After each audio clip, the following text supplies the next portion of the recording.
Hey guys, John here again. As you can see, I'll be doing another Judas Priest review of, well, not another one of this, but this album, Killing Machine, which is called Hellbent for Leather in the US. And yeah, amazing, really great album. This is a response to Metal Mickey. Right, Delivering the Goods, awesome song.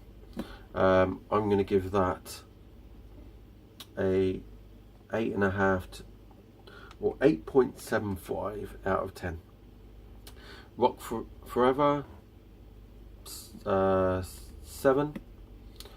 Evening Star, I love that song.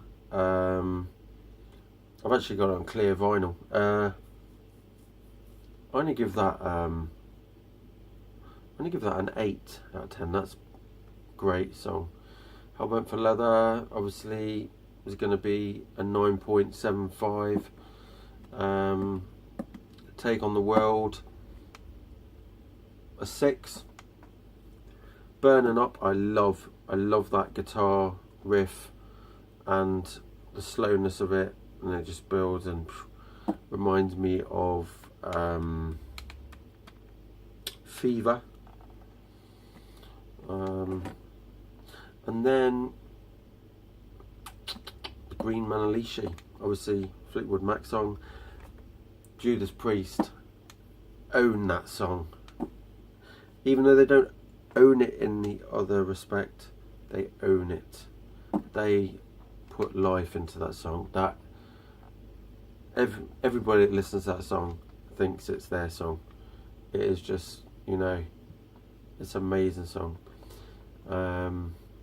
Killing Machine, I would give that a 7.9 to 8.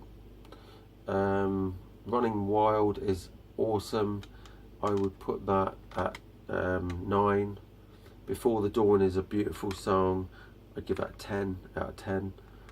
Evil Fantasies, I would say that's quite epic. Giving it another listen, I think I'd go with 9 for that for sure. This, obviously, I know what Mikey has said, but he's got to understand that Judas Priest did this album and this one, right? They did them in the same year. They recorded them in the same year because they wanted to go into the studio.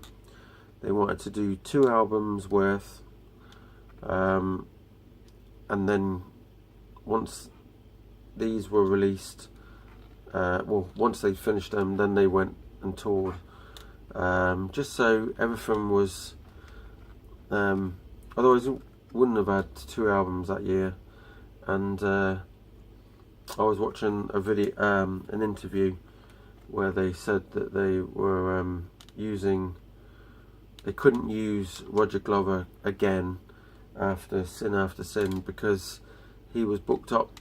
And yes, there is, I think if Roger Glover had produced these, they would have been better sounding, but it's the 70s, and these albums are awesome compared to a lot of the albums out at this time. So yeah, the sound is not amazing. It could have been even better, and I'd say that even these remastered ones are not that great in sound. They're as good as it's going to get, I think. But yeah, just 70s technology, you know. But to bring out all of those amazing songs in just that 1 year is, you know, that's pretty cool. I would be very proud if that was me. So right, I'm going to rate Killing Machine as an 8 out of 10 album. So yeah, and out of both of them, I couldn't choose which one I like the best. Really couldn't. I don't think I could live without either of them. In my collection, that is. I would have to go out and buy them all the time, all day long. So